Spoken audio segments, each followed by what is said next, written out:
Hello friends, welcome to our YouTube channel. We hope you like the video and subscribe to the channel carefully. Share the video with your friends so that you get our upcoming videos first. Thank you. Hello. आज हम Hitler के उदय नामक विषय पर बात करने जा रहे हैं। अर्थव्यवस्था, राजनीति और समाज में गहराते इस संकट में हिटलर के उदय का रास्ता साफ हो गया। ये 1989 की घटनाएं हैं। आज हम हिटलर का जन्म 1889 में ऑस्ट्रिया में हुआ था और उसका बचपन बेहद गरीबी में बीता। आजीविका के अभाव में उसे प्रथम विश्व युद्ध की शुरुआत में सेना में भर्ती होना पड़ा। भर्ती होने के बाद उसने फ्रंट लाइन पर संदेशवाहक के तौर पर काम किया। वह कॉर्पोरल बन गया और उन्होंने अपनी बहादुरी के लिए कुछ पदक अर्जित किए। जर्मन सेवा की बुद्धिमत्ता ने उन्हें प्रभावित किया था, लेकिन वर्सेल्स प्रणाली ने उन्हें क्रोधित कर दिया। 1919 में उन्होंने जर्मन वर्कर्स पार्टी नामक एक छोटे समूह का नेतृत्व किया। धीरे धीरे उन्होंने इस संगठन पर अपना नियंत्रण स्थापित किया और इसका नाम बदलकर नेशनल कमेटी रख दिया। बाद में इस पार्टी को नाजी पार्टी के नाम से जाना जाने लगा। उन्होंने बर्लिन पर कब्जा करके सत्ता हथियाने की योजना बनाई। ये योजनाएं विफल रहीं। उन्हें गिरफ्तार कर लिया गया, लेकिन कुछ समय बाद रिहा कर दिया गया। इस आंदोलन ने न सिर्फ 1930 के दशक की शुरुआत तक लोगों का ध्यान आकर्षित किया, बल्कि महामंदी के दौरान नाथ आशीर्वाद ने एक जन आंदोलन का रूप ले लिया। 1929 के बाद बैंक दिवालिया हो गए थे, कारोबार बंद हो गए थे, कर्मचारी बेरोजगार हो गए थे और मैं अपने भाई बहन को असहायता और भुखमरी के बारे में बता रहा था। लोगों को नाज़ी प्रचार में बेहतर भविष्य की उम्मीद दिखी। 1929 के चुनावों में पार्टी को बहुत सारे वोट। हिटलर एक महान व्यक्ति था। उसका उत्साह और उसकी बातें लोगों को झकझोर देती थीं।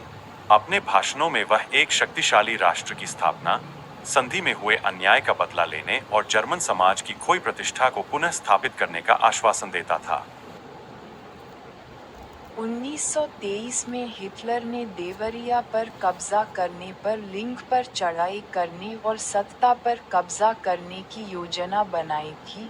इन दूसरे साहसिक योजनाओं में गिरफ्तार कर लिया गया और देशद्रोह का मुकदमा चलने लगा और उसके बाद रिहा कर दिया गया। नाज़ी राजनीतिक 1930 के दशक में एक शुरुआती सालों तक जनता को बड़े पैमाने पर अपनी तरफ आकर्षित नहीं कर पाया, लेकिन महानदी के दौरान नाथ तिवारी को एक जन आंदोलन का रूप ग्रहण कर लिया कि हमने दे चुके हैं। 1929 के बाद बैंक दिवाली हो चुके थे, काम धंधे बंद हो गए थे, मजदूर बेरोजगार थे, मध्यवर्ती और भूखमरी का एड्रेस बता रहा था। नाज़ी प्रोपेगेंडा के लोगों को एक भविष्य की उम्मीद दिखाई देने लगी।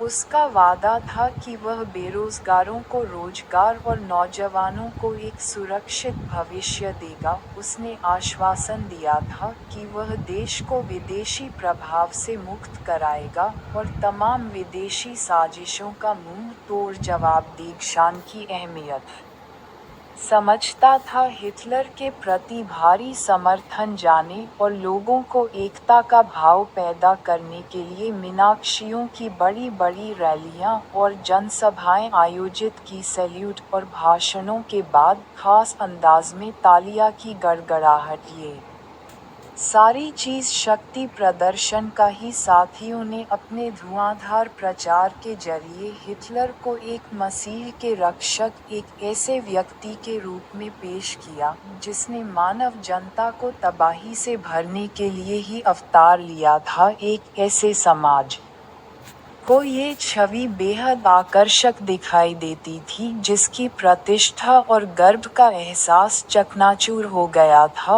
और जो एक भीषण आर्थिक एवं राजनीतिक संकट से गुजर रहा था। So friends, how did you like the video? If you liked the video, then like it and subscribe to the channel.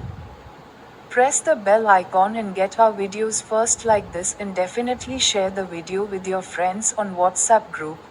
In this way you encouraged us. Thank you. See you in the next video.